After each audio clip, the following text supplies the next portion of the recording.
Hi everyone and welcome back. In this video we will be reading another chapter of The Miraculous Journey of Edward Tulane by Kate DiCarmelo. Chapter 8.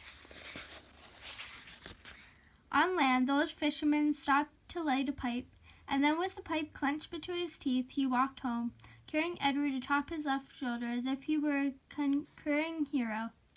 The fisherman balanced him there, placing a calloused hand on Edward's back.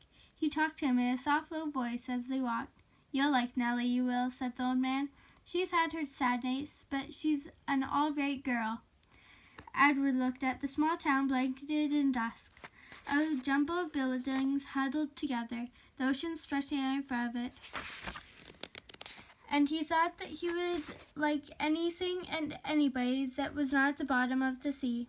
"Hello, Lawrence," called a woman from the front of the shop. "What have you got?" "Fresh catch," said the fisherman.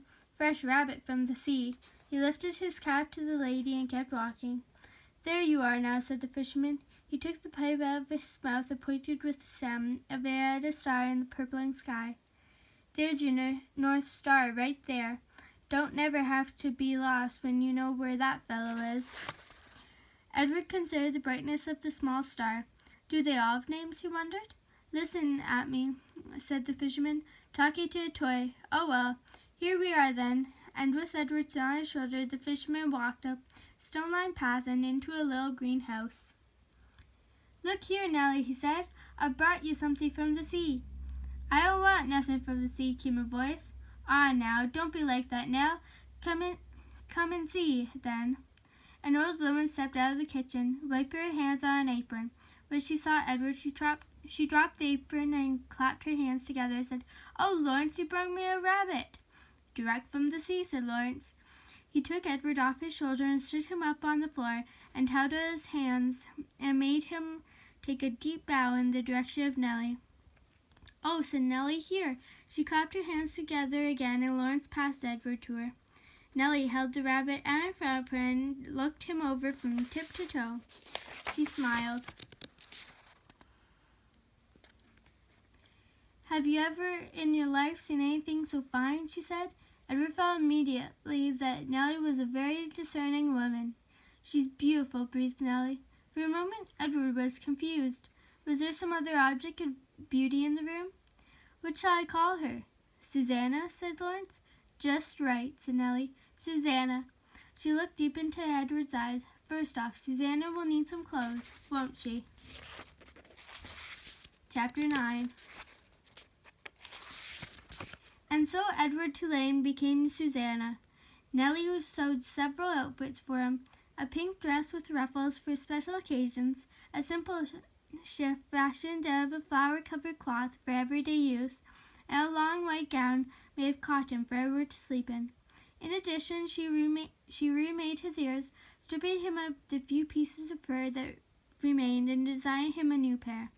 "Oh," she told him when she was done, "you look lovely." He was horrified at first, but he was, after all, a boy rabbit. He did not want to be dressed as a girl, and the outfits, even the special occasion dress, were so simple, so plain, they lacked the elegance and artistry of his real clothes. But then Edward remembered lying on the ocean floor, the muck in his face, the stars so far away, and he said to himself, "What difference does it make really? Wearing a dress won't hurt me."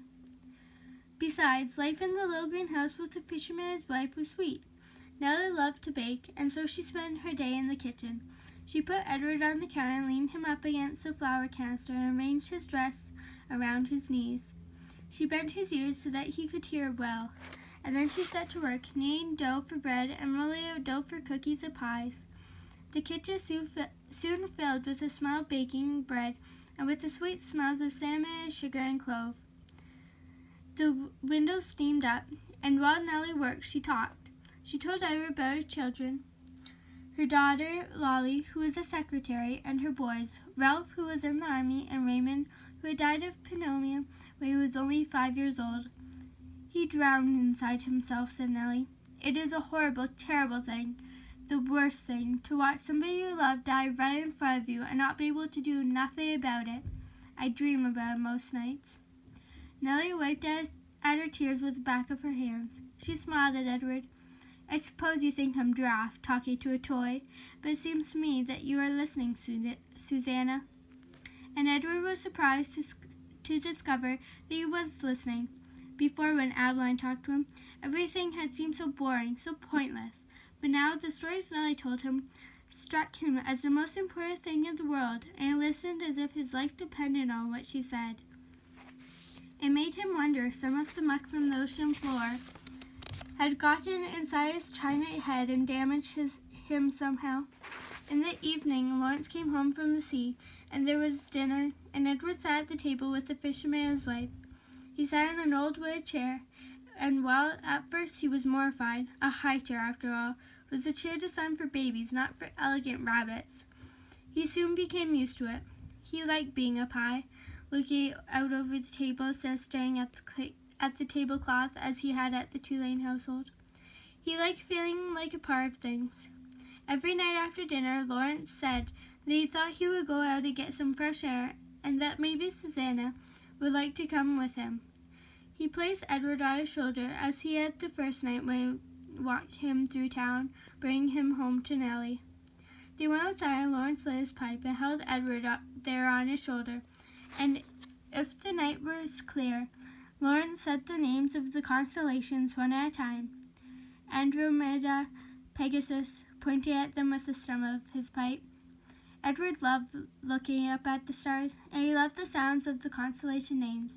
They were so sweet in his ears. Sometimes, though, staring up at the night sky, Edward remembered Pellegrina, saw again her dark and glowing eyes. A chill would go through him. Warthogs, he would think, witches. But night before she put him to bed each night, sang Edward a lullaby, a song about a mockingbird that did not sing and a diamond ring that would not shine. And the sound of Ellie's voice soothed the rabbit, and he forgot about Pellegrina. Life for a long time was sweet, and little Lawrence and Nellie's daughter came for a visit. Chapter 10. Lolly was a lumpy woman who spoke too loudly and wore too much lipstick. She entered the house and immediately spotted Edward sitting on the living room couch. "What's this?" she said. She put down her suitcase and picked Edward up by one foot. She held him upside down. "That's Susanna," said Nellie. "Susanna," shouted Lolly. She gave Edward a shake. His dress was up over his head and he could see nothing. Already he had formed a deep and biting hatred for Lolly. "Your father found her," said Nellie. "She came up in a net and she didn't have no clothes on her, so I made her some dresses." "Have you gone skivvy?" shouted Lolly. "Rabbits don't need clothes." "Well," said Nellie, her voice shook, "this one seemed to." Lolly tossed Edward back on the couch. He lay face down with his arms over his head and his dress still over his face, and he stayed that way through dinner. "Why have you got out that old high chair?" shouted Lolly. "Oh, don't pay it no mind," said Nellie. Your father was just gluing on a missing piece. Was it you, Lawrence?" "That's right," said Lawrence, without looking up from his plate. Of course, after dinner, Edward did not go outside and stand beneath the stars to have a smoke with Lawrence. And Nellie, for the first time since Edward had been with her, did not sing him a lullaby. In fact, Edward was ignored and forgotten about it till the morning, when Lolly picked him up again and pulled his dress down from his face and stared him in the eyes. "Got the old folks bewitched, don't ya?" said Lolly. "I heard the talk in town, that they've been treating you like a rabbit child." Edward stared back at Lolly. Her lipstick was a bright and bloody red. He felt a cold breeze blow through the room. Was the door open somewhere? "Well, you won't fool me," she said. She gave him a shake. "We'll be taking a trip together, you and me." Holding Edward by the ears, Lolly marched into the kitchen and shoved him face down in the garbage can. "Ma," Lolly shouted, "I'm taking this track. I'm going to head on out and do some errands." "Oh," came Nellie's tremulous voice. "That's wonderful, dear. Goodbye, then." "Goodbye," thought Edward as Lolly hauled the garbage can out to the truck. "Goodbye," Nellie called again, louder this time. Edward felt a sharp pain somewhere deep inside his china chest. For the first time, his heart called out to him. It said two words: Nellie Lawrence. Thanks for watching, and don't forget to subscribe for the next chapter. See you next time.